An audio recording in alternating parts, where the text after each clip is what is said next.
میرے بھائیو اور بہنوں، رمضان کا آخری عشرہ شروع ہونے کو ہے۔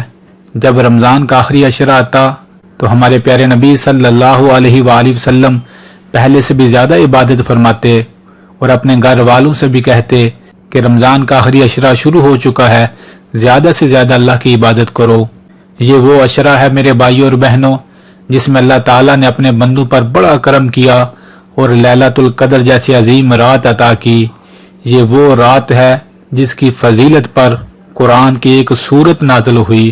سبحان اللہ، یہ وہ رات ہے جو شخص اس ایک رات اللہ کی عبادت کرتا ہے تو اس کے نامہ اعمال میں 1000 رات سے بھی زیادہ عبادت کرنے کا اجر لکھ دیا جاتا ہے۔ سبحان اللہ۔ اور اللہ تعالیٰ نے مزید کرم فرمایا اور اپنے نبی صلی اللہ علیہ وآلہ وسلم کے ذریعے ہمیں بتا دیا کہ یہ رات رمضان کے آخری عشرے میں آتی ہے اور خاص طور پر آخری عشرے کی طاق راتوں میں اسے تلاش کرو۔ 21، 23، 25، 27 اور 29 ان طاق راتوں میں سے ایک رات لیلۃ القدر کی رات ہے، اور بڑا خوش نصیب ہے میرے بھائیوں اور بہنوں وہ شخص جس کی زندگی میں یہ رات آتی ہے۔ تو ہمیں بھی چاہیے اس رات زیادہ سے زیادہ اللہ کی عبادت کریں۔ تو یہ رات کیسے گزارنی چاہیے اور اس رات کون کون سی عبادتیں کرنی چاہیے، آئیے ہم سب جانتے ہیں۔ سب سے پہلی چیز میرے بھائیوں اور بہنوں، یہ رات مغرب کے بعد شروع ہو جاتی ہے اور فجر کی اذان تک یہ رات رہتی ہے، تو لہذا کوشش کرنی چاہیے مغرب کے فوراً بعد آپ جہاں بھی ہیں، مسجد میں ہیں یا گھر میں ہیں، زیادہ سے زیادہ وقت تنہائی میں اللہ کی یاد میں کھو کر اللہ کے ذکر میں گزاریں۔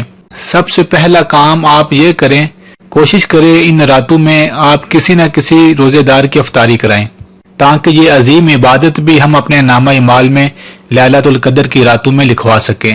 مغرب کی نماز کا، عشاء کی نماز کا اور نماز تراویح کا اہتمام کریں، باجماعت پڑھیں، اور اس کے بعد آپ کے پاس جتنا بھی وقت ہے کوشش کریں نوافل پڑھیں۔ 2 نفل توبہ کے پڑھ لیں، اپنے گناہوں کے اللہ سے معافی مانگیں پڑھ کر، 2 نفل شکرانے کے پڑھ لیں، 2 نفل اپنی کسی حاجت کے پڑھ لیں، اور اس کے بعد اگلا کام یہ کریں کچھ وقت اللہ کا ذکر کریں۔ جو بھی ذکر آپ کو آتا ہے آپ پڑھیں۔ 1 تسبیح استغفر اللہ کی پڑھ لیں، 1 تسبیح نبی صلی اللہ علیہ وآلہ وسلم پر درود ابراہیم کی پڑھ لیں، تو کوئی بھی ذکر کریں، اور اس کے بعد کوشش کریں کچھ وقت اللہ کے کلام قرآن کی تلاوت ضرور کریں۔ اور سب سے خاص عبادت آپ اس رات میں یہ کریں کہ آپ زیادہ سے زیادہ اللہ سے دعائیں مانگیں، اپنے لیے مانگیں، اپنی نسلوں کے لیے مانگیں، تمام امت کے لیے مانگیں، اور خاص طور پر اللہ کی بارگاہ میں اپنے گناہوں کی معافی مانگیں۔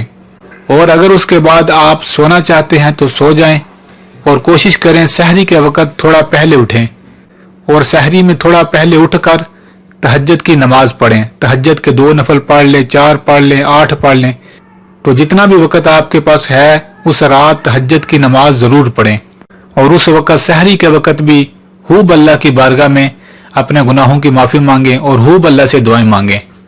تو یہ چند اعمال ہیں میرے بھائیو اور بہنوں، ہمیں چاہیے رمضان کے آخری عشرے میں ہر رات یہ اعمال کریں، اور خاص طور پر طاق راتوں میں یہ اعمال ضرور کریں تاکہ ہم بھی لیلۃ القدر کی راتوں کو اللہ کی بارگاہ میں عبادت کرنے والے خوش نصیبوں میں شامل ہو سکیں۔